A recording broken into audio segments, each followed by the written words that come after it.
आदरणीय महाराष्ट्र राज्याचे उपमुख्यमंत्री आणि शिवसेना पक्षाचे नेते शिंदे साहेबांच्या आदेशाप्रमाणे जिल्हा परिषद शिवसेना गटाच्या संदर्भातली आज आढावा बैठक आणि त्याच्यामध्ये गटनेत्याची निवड असा आजचा कार्यक्रम होता।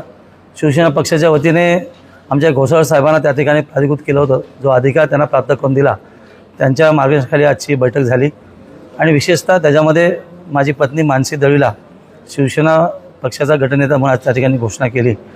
विशेषतः येणाऱ्या प्रक्रियेमध्ये त्यांच्या माध्यमातून खऱ्याने पक्षाला जो अधिकार प्राप्त होतो तो अधिकार आमच्या नवनिर्वाचित सदस्यांपर्यंत पोहोचला जाईल।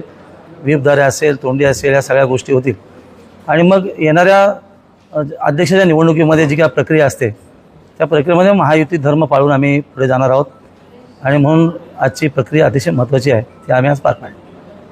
काल आपण तिन्ही आमदार जे आहेत त्यांनी मुख्यमंत्र्यांची भेट घेतली, काय नेमका झाला, भेटीचा तपशील काय आहे? आमच्या आदरणीय बरेचसे मंत्री महोदयांच्या मार्गदर्शनाखाली आम्ही मुख्यमंत्री महोदय आणि उपमुख्यमंत्री भेट घेतली आणि त्याच्यामध्ये आम्ही आमचे रायगड जिल्ह्याचे जे संख्याबळ आहे ते आम्ही त्यांच्यासमोर मांडलं आणि एकंदर महाराष्ट्रामध्ये 12 जिल्हा परिषदचे काय निकाल समोर आलेत त्या अनुषंगाने महायुती धर्म पुढे जायचं आहे असं त्यांनी आदेशित केले आणि मग त्यांच्या आदेशाप्रमाणे मला असं वाटतं की येणाऱ्या प्रक्रियेमध्ये महायुती धर्म पाळून तिन्ही पक्षाचे म्हणजे राष्ट्रवादी असेल, भारतीय जनता पार्टी असेल, शिवसेना असेल, त्यांचे वरिष्ठ नेते बसून या संदर्भात योग्य निर्णय घेतील आणि तो निर्णय सगळ्यांना मान्य असला पाहिजे। भरत गोगावले दिल्लीमध्ये आहेत आणि एकनाथ शिंदे देखील दिल्लीला जाणार आहेत, नेमकं सत्ता समीकरणाची गणित तिथे आखली जाणार आहेत का? नाही, बरेचसे त्यांच्या डिपार्टमेंटली कामासंदर्भात गेले, ते कालच गेलेले आहेत। मला माहीत नाही आज शिंदेसाहेब जाते गेले, कारण शिंदेसाहेब आत्तापर्यंत घरी इकडेच मुंबईमध्ये होते, मी आज मुंबईमध्ये होतो, तसं काय या संदर्भाची चर्चा कुठे नाही आहे। पण परवा ठरल्याप्रमाणे विधिमंडळामध्ये आम्ही जेव्हा सगळेच एकत्र बसलो तेव्हा सगळ्यांचीच चर्चा सखोल झाली आणि जे काय 12 निकाल महाराष्ट्रामध्ये जिल्हा परिषद आलेत त्या संदर्भात ज्या काय वाटाघाटी असतील किंवा जो काय अधिकार प्राप्त करून दिला जनतेने त्या संदर्भात कुठल्या पक्षाला अध्यक्ष, कोणाला उपाध्यक्ष, समित्या, या सगळ्या त्यांच्या संदर्भात चर्चा झाली आणि मला असं वाटतं येणारी तारीख घोषित झाल्यानंतर त्या संदर्भातला तिन्ही पक्षाचे वरिष्ठ नेते विशेषतः मुख्यमंत्री आणि उपमुख्यमंत्री या संदर्भात योग्य निर्णय घेतील।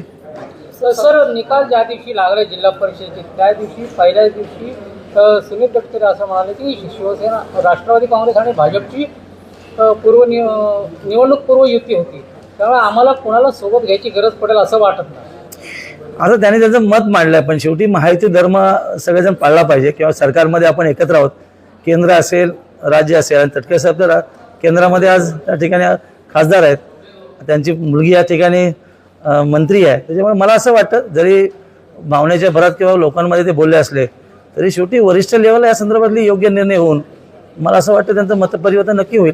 राष्ट्रवादीला देखील आपण सोबत घेणार महायुती धर्माप्रमाणे? नाही, आता सरकारमध्ये एकत्र आहोत त्यामुळे जिल्ह्यामध्ये एकत्र आलंच पाहिजे, कारण जनतेची सेवा करण्यासाठी जे काय सदस्य निवडून गेलेत त्या पद्धतीने सगळ्यांनीच एकत्र येऊन जनतेची प्रामाणिक सेवा केली पाहिजे। कारण शेवटी येणाऱ्या सगळ्या निवडणुकीमध्ये महायुती धर्माकडून जर पुढे जायचं असेल तर जिल्हा परिषदेला सगळ्यांनी एकत्र येऊन जनतेची सेवा केली पाहिजे असं सगळ्यांचं मत आहे।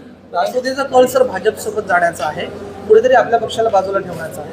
नाही ना, आता कोणाचा कल कुठे आहे त्याचा आमचाही कल बीजेपीवर जाण्याचा आहे।